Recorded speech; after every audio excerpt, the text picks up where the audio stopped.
Hello, my friends. In the hour preceding when I started recording this, the price of Link and the price of Tezos have both visited targets that we had drawn out on the charts and then have bounced up the way slightly from there. Does that mean that we could potentially have done as much as we need to in terms of this retracement from, above $2 down to less than $2 for Tezos, above $12 down to $11 something for Link or not? Let's take a look at the price action and see if there's any clues showing us where we could be going next. Thanks for joining me. My name's Rocky Outcrop. Hit that like and subscribe button. Thanks. Cheers.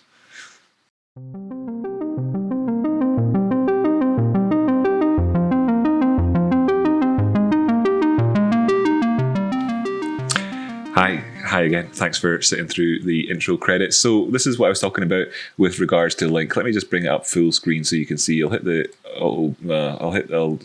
just zoom out a bit more. You can see there's these two yellow lines sloping up the way and this one sloping down the way. And we saw in the last hour the prices come down in terms of the Bitcoin pairing for Link down towards this 85,000 Satoshi level and then bounce back up the way. This here has been somewhat within the realm of expectation. If I just jump up towards the 24-hour time frame, the daily, so you can see what I'm talking about. You can see here that the price action has, of course, been operating within this structure, and we identified this a wee while ago now. I don't know when, quite a while ago now, and we're still within it, and that's nice to see that this is working out. So what we could then therefore look to is targets up above our heads, and lo and behold, in this day so far, we've already come up towards touching that one perfectly. It must seem a little bit freaky to people at this stage now, having had these drawn on for quite a while and talking about the interaction with the prices, just how accurate this has really been. And of course, you can look back the way and choose how you would have traded all of these events yourself. And see it quite clearly on the charts now retrospectively. And I hope that that then continues as we go forward. Right now, looking here and asking the question about 88,000 as being our key level. So the key levels towards the top side remain 88,000, 93,000, and that then becomes quite a positive story. Looking up towards the top side, taking out 96k, I would then say would give us the potential to initiate a move outside of this symmetrical triangle area, and I would say fake outs from that take us up as high as 100, even 102, 103,000. Measured moves off of that could take us up as high as our golden pocket of 130k. Now, of course, movements outside of it towards the negative side, still looking down to that 54,500. In the meantime, we're trading in this zone, moving up above this Fibonacci, this Pitchfork lower warning line will take us into contention of the 10-period moving average, exponential moving average here. I'm using the nuclear numbers, by the way, for atomic stability. Here 10, 18, 50, 34, 10, 18, 36, 54. And what we see here is that we've come close to that right now. Moving up above that, we of course could turn these things around. What we can see in terms of the oscillators down below is that we've had a higher low than previously. We're still in consolidating mode, so I wouldn't get too knickers twisty about it. But so while on the stochastics, you could see that we've come lower. If we close out where we are now, then you could see there's hidden bullish divergence, which could maybe push towards the top side as a result. After that, I'd like to just say instead that that's not really a fair judgment given the consolidation and the facts that we've already identified all of the key areas. The most significant thing for us here in the 24-hour time frame is the fact that we are in volatility land. Volatility could see us doing either of these things or indeed both. And returning back to where we were, or indeed going down and outside of either of the zones. I just watch out. I just be aware. Volatility land is very much the case here. As you can see, if you want to access this indicator, just join the Discord. Ask me for it. I'll give it to you. I've got it laid out so you can see when the ADX goes below certain levels. Then we call it a volatility zone level. It's no big deal. That's the Bitcoin pairing for us, right? And I'm going to try and keep things rather brief, but in terms of the 4-hour time frame, then actually no, I can just move on from this. I've sort of already said everything that needs to be said about that right now. Wow. Well, sometimes I surprise myself when I look back at this sort of stuff. As you can see, I've not actually opened up this chart on my computer since I looked at it yesterday. We talked about this quite a bit. Let's just remove all the brushes so you can see how this looks. And the question, as you can see from those brush marks, still remains in place right now. We're being supported by the 10-period simple moving average on the 2-day, or just below it on the 1-day. Everything's still spanned out in a bullish way. Taking these things back out would be quite good. Our key price target for us, obviously, 1170, like we spoke about. We came down to our target as well of 1130, like we spoke about as well. Movements down below that, 1030. A key target for us that would still put us almost pretty much inside this parallel channel, pretty much 1050, something like that, if we did come down the way. If we don't, then we've got hidden bullish divergence on the stochastics, although that's again a little bit rich perhaps. We have these we have the wedge, as we can see on this other chart just here, which is still in play and fantastic. Look at that, right on it, faked outside of it, moved back into it right now. This is the key area for us.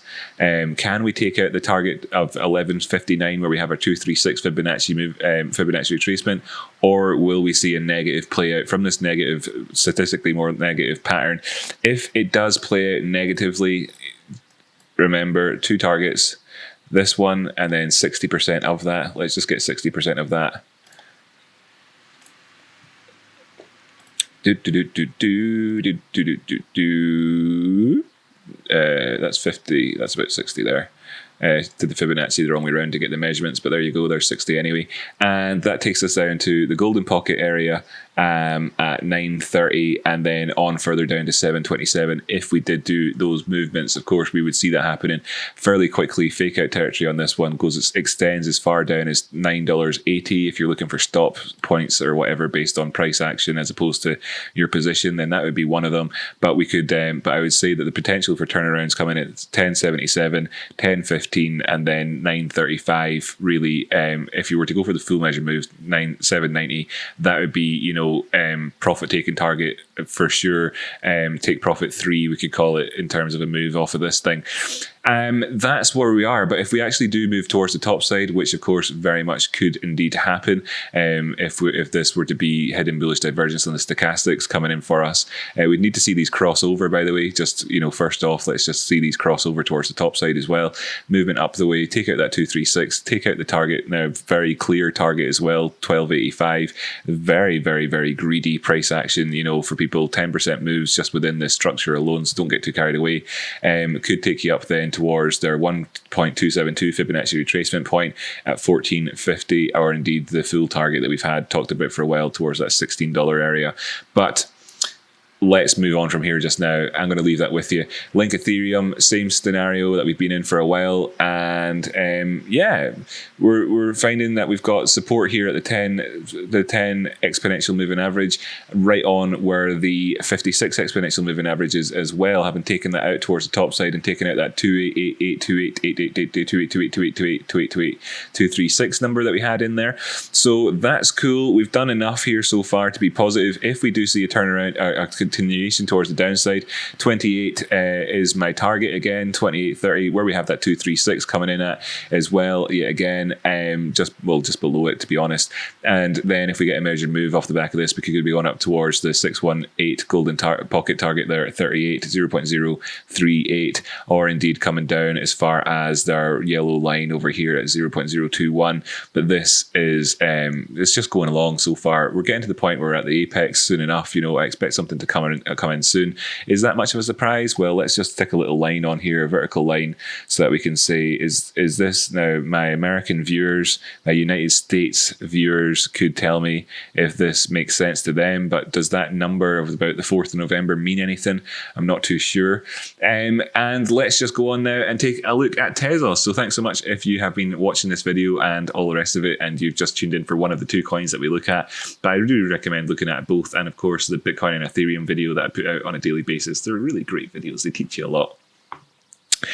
What was I talking about in terms of recently? So in the last hour, we came in here and touched this area. Just go right down to the hour so you can see how we did that just over there on midday. Came down towards our 1456 lower side of this thing, and then we have the chance of moving up the way.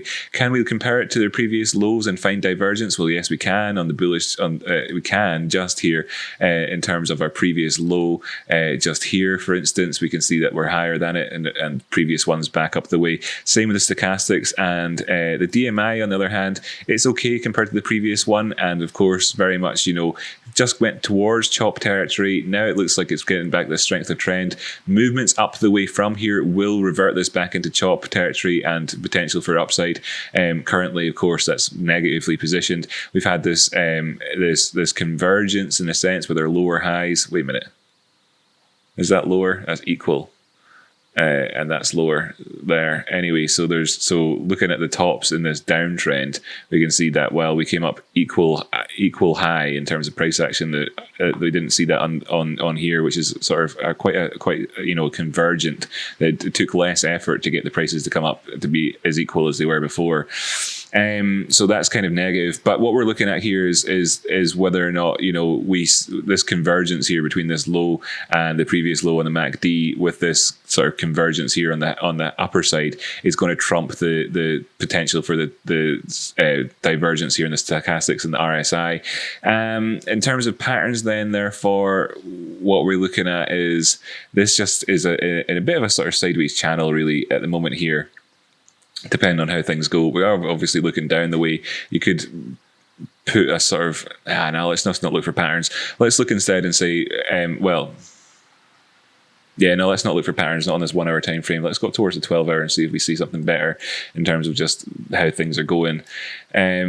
Now, either we push up past this at 1451 up towards the highs, or things continue to be negative, and that's really it. But this is kind of going along with as to be honest with you, expectations are with this bearishness just continuing essentially until such times as it doesn't. In order for it to not be continuing with the bearishness, we need to take out both the 10 and the 18 exponential moving average, move up past 1633 and go up towards our 1750 area or so that we can start to try and take out previous highs and start being more positive. Let's let the dollar case really do that for us. Now we can see here, I don't like this thing here on the charts, too much noise, but as we can see, the positivity that we've had in the past with regards to potentially saying that we're in an upward trend here. Have I got lines showing us this somewhere else? Maybe not. Let me just do it here. Let me know. I've got a pitchfork here, that'd be good for it. Right, let me just use this pitchfork. So we had this potential sort of upward trendingness where we had a low, high, higher low, higher high, higher low potentially. And then at this point here, we saw that we failed to take out the 54 exponential moving average, and that we didn't actually get across here on the 10 and 18 either at the same time as doing that, and then move towards the downside and put in a lower low compared to over here. So what we have now is a high, a low, a lower high, and a lower low in this formation just now. Then we see that we have some bullish divergence on the stochastics. In fact, right in here at this point where we failed to go up was where we also saw the volatility coming in on our indicator down below here in the 12-hour time frame. So that's super handy for people who were trading this at the time, looking at that to see that there was, of course, danger lurking in the background. And what we can see then overall is that if we got towards the 24-hour time frame, that this was actually kind of closed lower than the previous low over here. So we had a low, high, a low, a higher high, then this low here, which took out this previous low as well, then our lower high and our low, which is actually currently coming in as lower than our previous low as well in terms of the body closure. So this is negative for us. Okay, this is negative, but and this has been part of a downward trend. What are we looking to have happen here? And it's quite clear with this pitchfork in the background. Maybe I need to make it more visible at this point so people can see. Put on a background. Okay, this pitchfork is what we're looking for. Movements then and closures down below this 195 area, very much negative, could precipitate moves down the way towards these two targets down below, and they are scary, 185 and 143. But we are also with the potential to stay within this, and this could be our positive turnaround pitchfork for us, which I've had on the charts for quite a while now, but it is really, really relevant now, which is why I've made it visible for us. And this is what we're looking for. Support here. Let's take out the 211, 236. Then we can look towards our lower line there, and then our median line, our lower line coming in at 218, our median line at 239, our highs then at our upper line at 260 and our upper warning line at 282. Those are the key targets for us. 252 being a very, very, very important target in at 252. We have a 618 golden pocket retrace there on that one, and do I have various other. Yeah, I've got a Fibonacci retracement in here, 252, as you can see, very clearly important on this time frame. Weekly time frame, you can see that we're coming in here and putting in another low in terms of the weekly, convergent with the oscillators down below, or is it? No, it's not so much. Divergent on the DMI and the Stochastics, convergent on the MACD and the RSI. Just got this sort of malaise on the go. We did previously have this upward movement. If we were to be super negative about things, we could take a measured move off of this and say that ultimately we're going down to the minus numbers, right? Is that how far this goes down? No, it goes down to 47 cents.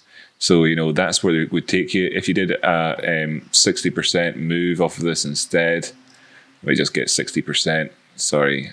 Yeah, 60%. So just going to measure 60%.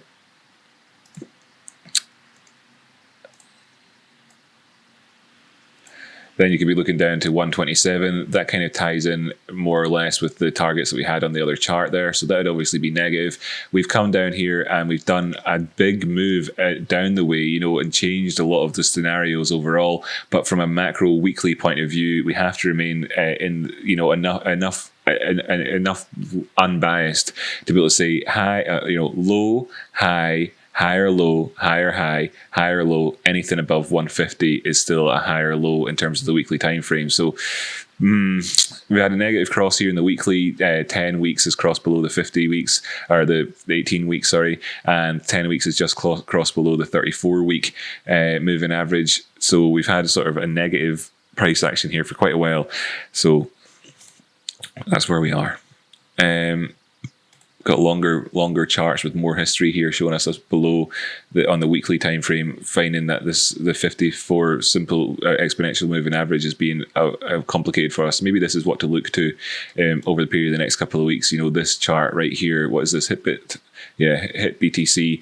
If we see ourselves moving above the 54 exponential moving average, this cross which happened on the 10 and the 34, which happened back here in the 10 and the 18, maybe this will uncross. Maybe we'll see some positivity, but this is maybe what to look to, since we've been dragging on for so long now in terms of sideways movement potentially leading towards a cross towards the top side.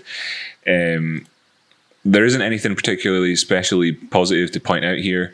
The most positive thing that I can find looking so far is that what we have here is, as you can see with the price line running left and right, we've got equal low currently on the 3-day time frame, while we've got bullish divergence here from this low down to where we've come from. This could signal to us that we've got the potential for turning around at this point here, which of course ties in nicely with our pitchfork anyway, and it's more or less the story as a whole. There is this other pitchfork that I have on the charts. As you can see, this would be the more, if we needed things to be a bit more negative.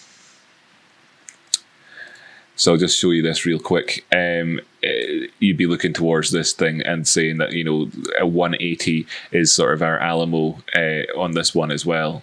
And then our upper line comes in at 237, or our lower line, sorry. So that's the keys for us right there. Ethereum versus Tezos versus Ethereum, just continuing doing what we're talking about. It's in this crap zone here.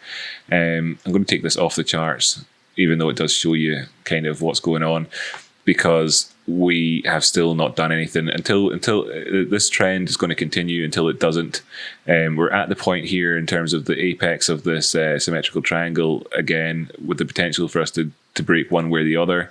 I hope that it's towards the top side. There isn't anything particularly prominent saying that there's anything positive here, but this is at the mercy of the Ethereum and Bitcoin parents, of course. The big comparison points. Here we are looking at Bitcoin. It's gone back up past this 1272 there at 13,248. So it's doing well enough at the minute. This could potentially be as much as it needs to retrace. Check out that video. There could be more. The diamond here, we've come as far as we need to in terms of like filling out this section. We could be looking towards the top side in terms of Ethereum. If those two things happen and we don't see a positive bounce here with the dollar pricing right now, then of course they're going to see downside for Tezos, and that would just be negative. There we have it. That's it, ladies and gentlemen. Thanks very much for tuning in. Let me just make myself big as I say cheerio, actually, because I'll just be nice and friendly. There we have it, ladies and gentlemen. Thank you so much for tuning in. I really do appreciate it. I hope that you've been able to take away something from this episode to help you with your trading. And I will see you in the next episode when I come back. It'll be again, of course, tomorrow with more of the same. Thank you so much for tuning in. Really do appreciate you watching. All these stats help the channel grow a lot. So if you're going to hit the like button or share it with a friend or share it on Twitter or Facebook, that helps an awful lot. And I know that some more of you could be doing that than what you are doing. You just kind of watch it and don't bother, but that's fair enough. I only really kind of ask at the very end, and who's going to watch it up to this point? Well, I don't know. If that's you, thanks. I'd appreciate it if you hit those buttons. See ya.